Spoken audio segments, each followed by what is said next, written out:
So, since your research group has to do with comparisons, I begin with that, with something Kenneth Pomeranz wrote in his book, The Great Divergence. That is, that the great difficulty of historical comparison consists in making such comparisons truly reciprocal. That is, to look for absences, accidents, obstacles that diverted England from a path that may have made it look more like the Yangtze Delta or Gujarat, along with the more usual exercise of looking for blockages that kept non-European areas from reproducing implicitly normalized European paths. View both sides of the comparison as deviations when seen through the expectations of the other, rather than leaving one, as always, the norm. And I think this is a very elegant model for comparative study because it's conceptually unified. All historical processes are part of the same matrix, but it's not flattened onto one supposedly normalized path because all processes are deviations. There isn't a central one. They're all deviations.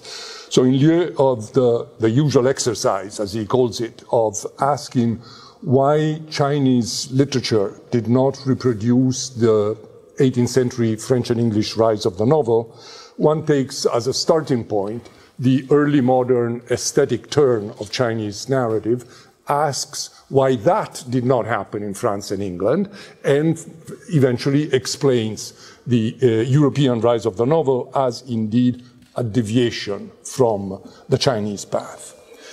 And something similar, this is a real example, something I've written a few years ago on Chinese and European rises of the novel, and something similar, not the same, but similar, I'm doing in my current study of tragedy, which is organized neither around a central text, like Antigone is for Hegel or Oedipus is for Aristotle, nor around a central lineage, like the 8 plays in Zondi's essay on the tragic.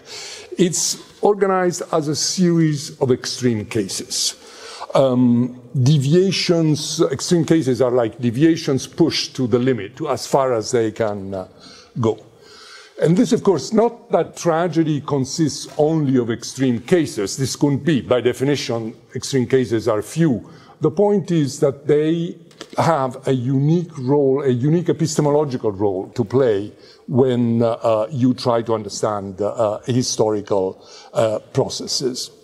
This is something I first, the role of extreme cases, something I first became aware of in a study of novelistic titles, British novels titles between the mid-18th and the mid-19th century, where it turned out that around the end of the 18th century, the average English title was about 6 words long, but in the same year, there were titles with 58 words or 1. So, The Adventures of a Speculist, A Journey Through London, compiled from papers, life, preface, corrections, notes, The Metropolis at the middle of the 18th century, etc., or Retribution.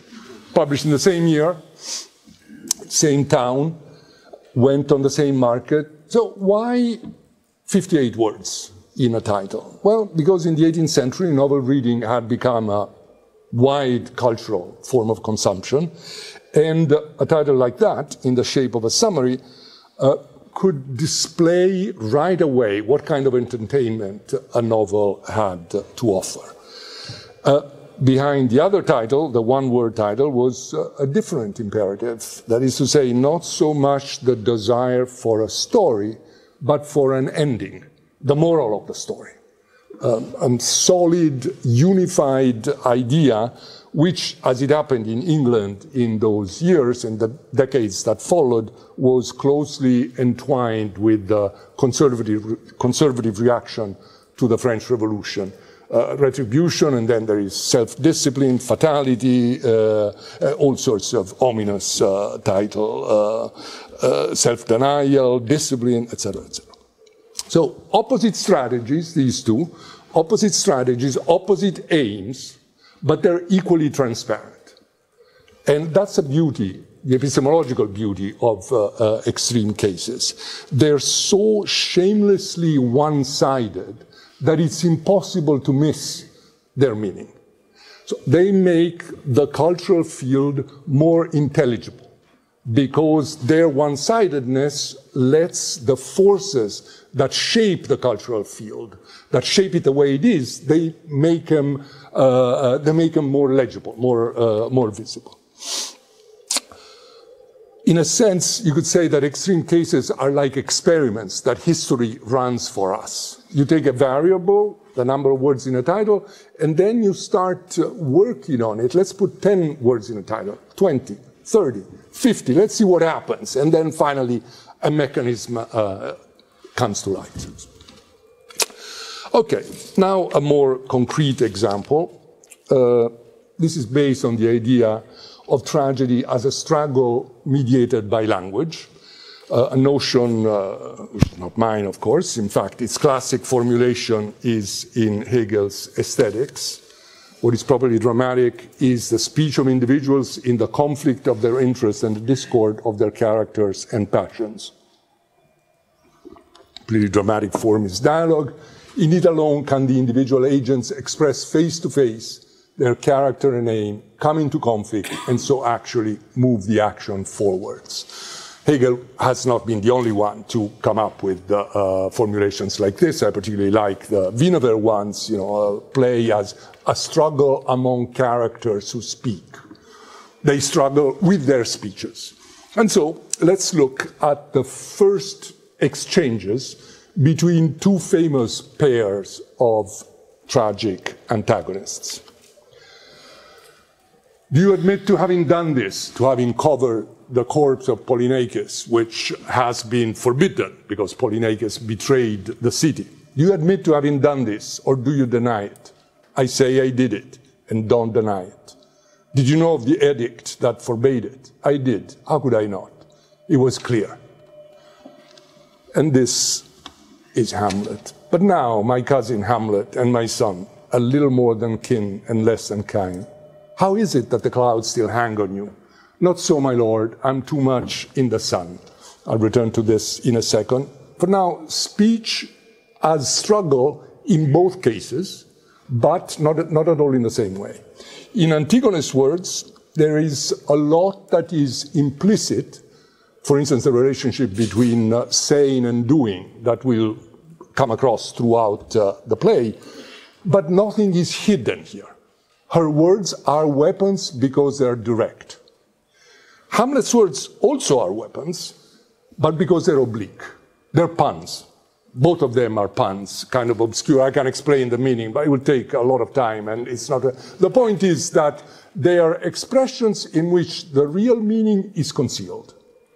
In Antigone, it's perfectly open. Here, it's concealed, and will actually remain concealed for most of the play. Hamlet addresses the king 20 times in the course of the tragedy. In 15 of these 20 times, he uses a pun. Including the very last time he addresses him, he's actually killing him. He's killing him with his sword, and he's making drink poison, and he still uses a pun. So in Antigone, wrote Hölderlin in the notes to his translation of Antigone, the Greek tragic word, this should be seen in German, is effective deadly, if tödlich faktisch can be translated like that, and leads to the actual murder by words. And he is right. Antigone has been found out. Her deed, covering the corpse, has been undone. Polyneikes will remain unburied. What leads to her death are her words, and only her words. They are actions in the fullest sense of the term. Hamlet, not really. Puns create enormous instability, but they never achieve anything. They're only half actions, so to speak. They make the status quo untenable because clearly people realize something is wrong here, but they make the status quo untenable, but they don't really move the action forward, to repeat Hegel's expression. That will only happen when Hamlet strikes blindly through a curtain. I'll show the scene in a second. You may know the scene. Hamlet is meeting his mother. He's reproaching his mother, who has married the brother of his dead father. He's reproaching her. Polonius, the counselor, the intrigant of the play, is hidden behind a curtain. At a certain point, Gertrude, Hamlet's mother, is afraid that her son may threaten her, so she calls for help. Polonius, from behind the curtain, also cries, "Help, help! What ho, help! How now, a rat! Dead for a ducat, dead! Oh, I am slain! O me, what hast thou done? Nay, I know not. Is it the king?" There is a curtain. Someone cries for help. It's not a threat. All you need to do is open the curtain. No. What happens here is that he strikes through the curtain and kills Polonius. Remember the expression, "Do you admit to having done this?" Creon to Antigone. "I say I did it, and don't deny it." "What hast thou done?" "I know not." Deviations taken to the limit. Antigone, Creon is the ruler of Thebes. He's a man, adult, he has guards around him. Antigone is young, alone, a woman from an accursed lineage. There is an enormous disproportion between the two of them, but Attic drama invented ways to forge some sort of equilibrium. Sticomythia, one verse each for long stretches of text, even more so parrhesia, the freedom to speak frankly to power, something dangerous given Creon's despotic turn in the play. Parrhesia is always dangerous, this capacity, a possibility of saying all, parrhesia, res. Parrhesia is the truth from below that challenges the above, as Foucault in his work on parrhesia wrote it. It's dangerous, but it's a kind of danger that can be a source of value and clarity, as in Sartre's paradoxical words from 1944. We've never been as free as under German occupation. Every honest thought was an achievement. Each word was as valuable as a declaration of principle. Something like that occurs in Attic drama. No declarations of principle in Hamlet or in Shakespeare in general, ever. Larvatus prodeo. I advance wearing a mask. This is Ricoeur's formula for the situations in which one semantic layer covers, conceals, hides the more significant semantic layer, which is also the hostile semantic one. Speech becomes wonderfully complex, perhaps too much complex in Shakespeare, almost a force in itself, alienated in a sense. Macbeth, who has the greatest poetry in all of Shakespeare, has also the worst hallucinations. The dagger, the voices, the ghost, the witches' riddlers, the apparitions. It's really a play of hallucination. His wife, plunged into madness, becomes a sleepwalker. Are we not sleepwalkers? This is Büchner's Robespierre. We're puppets. This is Danton, strings pulled by unknown force. What does that word want from me? The word is September, the month of the Paris massacres in '92, massacres of harmless, unarmed prisoners in the prisons of Paris. Danton was justice minister. He did not instigate the massacres, but he let them happen. Why does it stretch its bloody hands towards me? See the difference here. Antigone does exactly what she says she will do from the very first scene with her sister. She's fully aware of what the consequences will be, and the clarity of her speeches is a sign of mastery. She will end up dead, but she is shaping her destiny. There's destiny also in Shakespeare and Büchner, but their fantastic, breathtaking tropes are always really a leap into the dark. That sword through the curtain could be seen as a model for a plot here all the time. When Danton and his group are arrested and end up in the conciergerie in Paris, another prisoner greets them there, and The galleries applaud. The Romans, they don't hear that each of these words is the death rattle of a victim. Try following your rhetoric to the point when it becomes flesh and blood. Look around you. All this you have spoken. They're in a jail. Here is a visual translation of your words. These wretches, hangmen, guillotine, are your speeches come to life. Speeches come to life. So incredible power of language, but it's a power no longer under control. Okay, here we clearly are on the borderline between speech and action, style and plot, and the next pair of extremes is indeed at the level of plot, or more exactly, at the level of the representation, the modelization of plot in terms of network. I'll explain what it means. This is a play by Corneille. As you can see, there are 8 characters, those little names, you can't read them, but it doesn't matter. And they are connected if they speak to each other.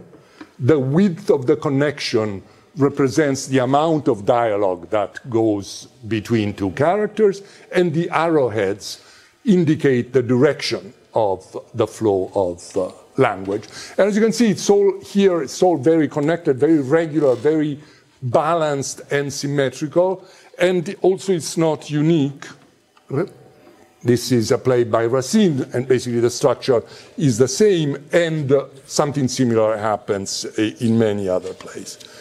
Through various geometrizing patterns, writes Elena Rossi, a scholar of Racine, he creates symmetries that were not in the Greek precedent or emphasizes them. And symmetry is indeed the word which I think explains a lot in Racine. It's something that goes beyond plot structures like this. Every Alexandrine of Tragédie Classique is divided into 2 halves that are fundamentally symmetrical.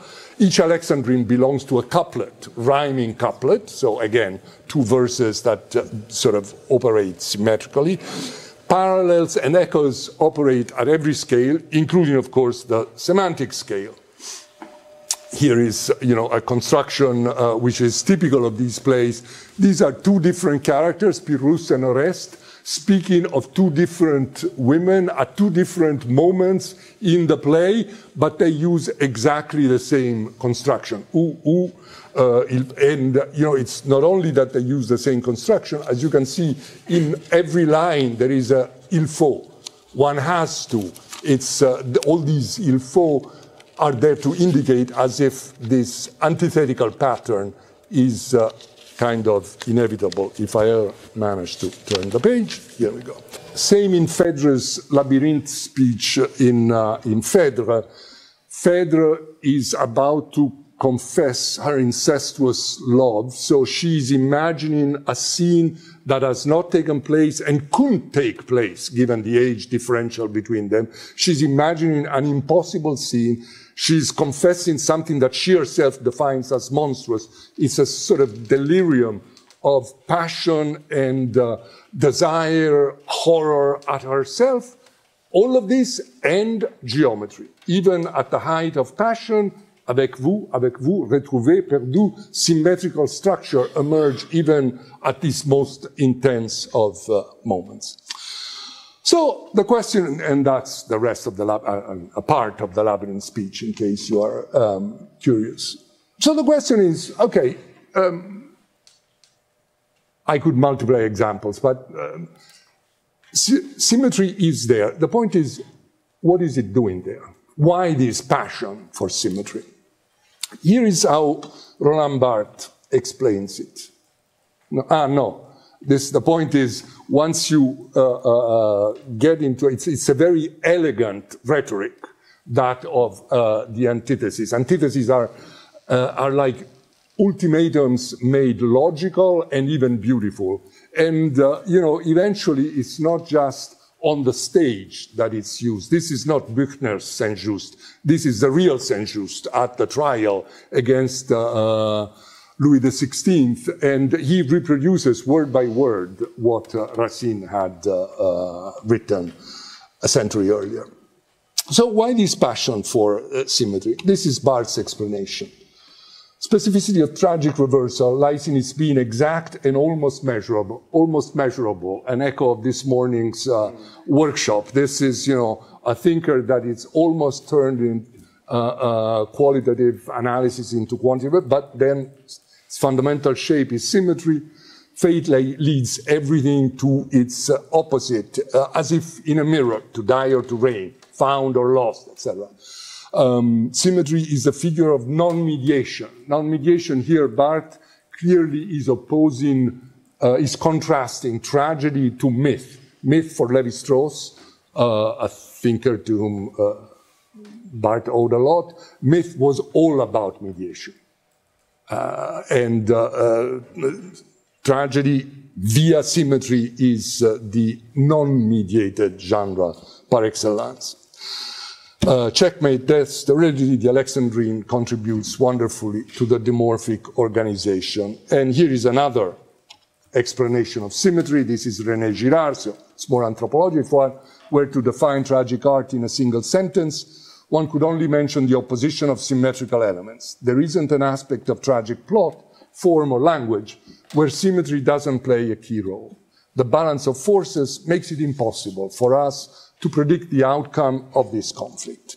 So, whether as an element of suspense, as here, or as the trope for non-mediation, symmetry turns out to be essential to tragic form. So, one takes the step number one in comparative work, that is to say, with Racine in mind, with the structure of Racine in mind, you turn to a different culture, to a different great tragic writer, Shakespeare, and here is Othello, here is Hamlet, here is Macbeth. There is no symmetry at all, really, here. And there is no symmetry, almost certainly, because with 30 or 40 characters, which is what Shakespeare uses, as opposed to 8 or so in Racine, it becomes extremely hard to achieve symmetry. With two characters, symmetry is inevitable. As the number grows, it becomes a little more difficult, and as it grows exponentially, it becomes genuinely impossible. The system, why Shakespeare used 40 characters instead of 8, it's an interesting question to which I think I have an answer, but it's a longish answer if you wish later on. The point now is that he does use these characters. The result is a very unbalanced dramatic system, and the result of that is that language also becomes extremely unbalanced. As you probably know, one of the great essays on Racine is Spitzer's essay on the klassische Dämpfung, the classical attenuation, sordina, muting in Racine's style. And he describes Racine's style as being more or less the same everywhere in his plays. And in a later essay, he actually says so explicitly. We could say that the alternation of these two threads, lyrical effusion and klassische Dämpfung, is a most typical trait of Racine's style. As such, we can find it in the language of all his characters. Racine has taught them to speak in his own voice. And he's right. There is such a thing as Racine's style, which is basically the same everywhere. But one could never apply such a model to Shakespeare. There is no such thing as Shakespeare's voice. There are only voices, plural, ranging very widely from the total profanity of the porter, the grave diggers in Hamlet, the fool in King Lear, the porter in Macbeth, at the peasant in Antony and Cleopatra, at the periphery of the network, profanity at the periphery of the network, and, shall we say, elevation, sublimity at the center with the protagonists, and even more so at the center of the center when the protagonist is speaking to himself. And of course, there is a range in between these two extremes. I'm just taking the extreme cases as usual.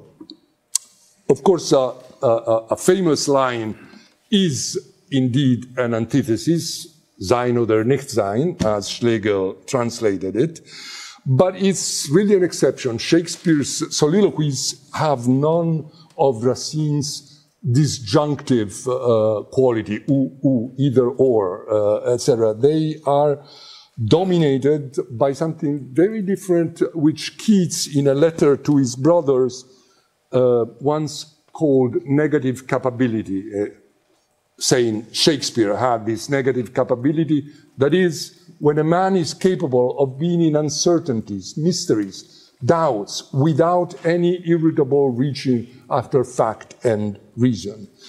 And again, it's true. Shakespeare's greatest passages are uncertain, they're meandering, they're inconclusive, they lead nowhere in terms of action. In Racine, even more so in Corneille, soliloquies generate action or even are action. In Shakespeare, they really go nowhere, including perhaps most of all To Be or Not to Be itself. And speaking of action, with so many characters as we have in Shakespeare, that mediation that Barthes defined as alien to tragic structure becomes in fact inevitable. I began by mentioning the initial confrontation between Hamlet and the king. The confrontation is there. They are gegeneinander, to use Hegel's adverb for tragic dialogue. But what's really striking, if you read Hamlet, is not the fact that the two antagonists are face to face. It's the fact that so many characters come between them. It's Polonius, Ophelia, Rosencrantz, Guildenstern, Laertes, Gertrude.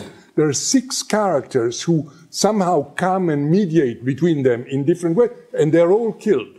And only then, after this little slaughter, can the two antagonists actually face each other. I didn't really compare Antigone and Hamlet, let alone Racine and Shakespeare. I compared only a few elements, very few elements, parrhesia and pun, symmetry and disproportion, homogeneous or heterogeneous style, and so on. These few elements extrapolated from the text. Elsewhere in this study in process, it's the polarity of family as lineage and family as couple in the history of tragedy, or the opposite uses of repetition in plot, and then ultimately the opposite views of history in, say, La Vida es Sueño and Herod und Mariamne. In an earlier book, Ein fernes Land, in German, it was the agreement of adjective and noun in Whitman's Leaf of Grass, and their dissonance in Baudelaire's Fleurs du Mal. The two collections were published in the same year. Or again, the difference between the straightforward duel of the Western, two people walking towards each other, and the endless triangulations of the film noir. Again, two genres that existed in the same decades, but whose basic structure was completely different. So, very different cases, but in every case, what was being compared were always very circumscribed elements. At times, like today, even just a few lines or a few scenes. Now, why would one do this? Why would one proceed the way I have done here? Comparative history, here we return to the larger issue of comparison. Comparative history, Jürgen Kocher once has written, is more dependent on theory and selective than historical research in general. This easily conflicts with the demand for contextualization. Again, this morning in the workshop, someone raised the issue. Clearly what I was doing was not contextual at all. Comparison inevitably means abstraction.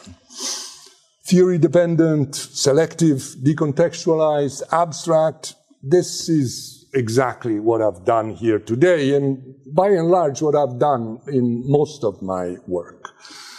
And most historians, whether literary or not, would probably disagree with the I'm not even sure that Kocher here is describing. He's not necessarily endorsing a certain way of doing history. But most historians would probably disagree with the program that is described here and agree instead with Charles Ragan, an American sociologist who's worked on, indeed, the logic of comparison, when he writes that the tool of the historian is not the variable-oriented strategy, but the case-oriented strategy. Case-oriented methods are holistic. They treat cases as whole entities and not as collections of parts or collections of scores on variables. Thus, the relations between the parts of a whole are understood within the context of the whole, not within the context of general patterns of covariation between variables characterizing the members of a population. I haven't really used the word variable today because I haven't quantified what I was examining, but I could have. Networks, adjectival clauses, binary ternary systems, all of these are potentially operationalizable. They're formal systems and you can do that. I've been speaking of extreme cases, yes, but clearly extreme mattered a lot more than case. The adjective trumped the noun, so to speak. And I certainly did not treat Phèdre or Hamlet as whole entities, to use Ragin's words, but indeed as collections of parts. And then, not content with treating them as collections of parts, I then focused on the most extreme of these parts on top of that. So again, why do that? Because although, of course, literary works are different from each other, they're never as different, as extreme, as a few lines or a couple of scenes can be. So, concentrating on these extreme details, as I've done today, allowed me to highlight the productivity of the spirit, as Lukács called it in The Theory of the Novel. The capacity of forms to redraw the frontiers of the imaginable. This is what extreme cases do. They redraw the frontiers of what we can imagine. They emphasize what is possible, what can be done, rather than what is usually done. It's another epistemological quality that extreme cases have. With them, morphological variety moves to the center of the investigation. And again, recalling our discussion this morning, conceptualizing variety was one of the great ambitions behind the quantitative turn, because you have all of a sudden you have thousands of dots that look at you from a diagram and seem to ask for the categories that would make them comprehensible and interesting. And then, things didn't go in that direction. That doesn't matter here. The final 2 or 3 points that I want to make is, first, okay, doing what I have done today, this work with extreme cases, is a way of conceptualizing variety in a population, in a corpus of text, variety or oppositions. Oppositions, of course, have a great tradition in German aesthetic thought. This is the prelude, the epistemological premise to Benjamin's Trauerspiel book, deriving from the opposite extremes, from the apparent excesses of evolution, the configuration of the idea understood as a totality characterized by the possibility of a meaningful coexistence of such opposites. These very words, hoping that this I didn't have the German text with me, so I'm not sure this translation is exact, but they also return, and in fact they're the opening words of Adorno's possibly greatest book, The Philosophy of Modern Music, which immediately afterwards says, very much in the same spirit, the nature of such music is only imprinted in its extremes. So it's even more radical of what only the extremes hold the meaning of this music. Only in them it becomes possible to recognize its truth content. Now, the Benjamin passage, the fractured dialectics, so to speak, Adorno again, the consequentiality that that shuns all compromises, is always bracing to read and think about. I'm not sure that the relevant relationship should always be between two extremes and two only, as in the polarity of tyrant and martyr in the Trauerspiel book, or Schoenberg as progress and Stravinsky as restoration in Adorno. Today, I have myself done exactly that.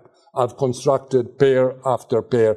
It had something to do also with the difficulty of compressing all of this in 45 minutes. The larger study is trying to consider the possibility of extremes, not in two directions, but in many, several, at least, directions. And this may sound a little Byzantine as a problem, but I think something important is at stake. That is to say, an idea of history, whether history follows a fundamentally logical course, as is implied in the binary model. It's just two opposites that can be dialectically related or not, or whether the antithetical pattern is just a pattern that we project onto a process which is in itself much more disparate and tentative and scattered. But this is, as I said, I'm not sure which model is better. I'm not sure what the evidence is in this respect, so I will leave this point open for now. Another final point is this, that so far I have been talking of extreme cases as the result of the inner logic of a form, so to speak. So tragic dialogue becomes distilled into the utter clarity of Antigone or the opacity of Hamlet. But the point is, why does this happen in the first place? A form becomes extreme. Why? What is it that pushes? Nothing is that way unless something makes it that way. So what is it that pushes a form to its limit? Probably the, let's call it elective affinity, which is intermittent but real, between morphological productivity and historical pressures. Paresia, tragic paresia, made sense given the aspirations of the democratic polis that was sitting in the theater. Puns were a way of maneuvering safely in the very dangerous maze of early absolutist courts. Just as Racine's very prosaic, Spitzer's word, prosaic Dämpfung, probably prefigured the dispassionate tone of modern rationalization. So, theory as the articulation of variety or oppositions, extreme cases as the meeting points of aesthetic forms and historical forces, finally, something specific to tragedy as such. A struggle to death, arguably as close as literature has ever come to representing civil war, a study of tragedy is inevitably involved in the idea of conflict. Now, the point is, this idea has been declining for quite some time in our cultures, silently ousted by a very different notion, that is the idea of the problem. For what word frequencies are worth, problem in the 19th century used to be half as frequent as conflict and struggle, has now, as you can see, the blue line, become more than twice as frequent as the other two combined, and contiguous semantic fields like that of problem solving have had a similar sort of shot up in the post-war and the digital decades. This is the doxa of the engineer, a way of looking at the world which has its roots in this now very powerful social figure, hence very powerful ideology. Problems can be unwelcome, of course, they can be even threatening, but they remain categorically distinct from conflicts, because a problem is a disturbance that arises in a mechanism or in a system that is viewed as if it were a mechanism, and the logical complement of the problem is the solution, and for the solution to occur, the solution is usually technical in nature, and it requires only one human agent. Conflicts, no. They're always between two agents or more, and agents who have antagonistic interests or principles. And its solution, if that is the word, and if it can be found, is never technical, but political. And if it cannot be found, as is usually the case in tragedy, there is something to learn from that too. One last extreme case, the extremist case, the oldest surviving tragedy, Aeschylus' Persians, where there isn't a single Greek in this oldest of tragedies. Only those who tried to destroy Greece and almost succeeded to do so, and whose desperation in defeat is conveyed by Aeschylus with an extraordinary eloquence and dignity. And this intellectual, this political capacity to see a mortal enemy and let it speak and listen to them while remaining uncompromising enemies. This was really the miracle of tragic form. And we no longer know how to do so. Thank you.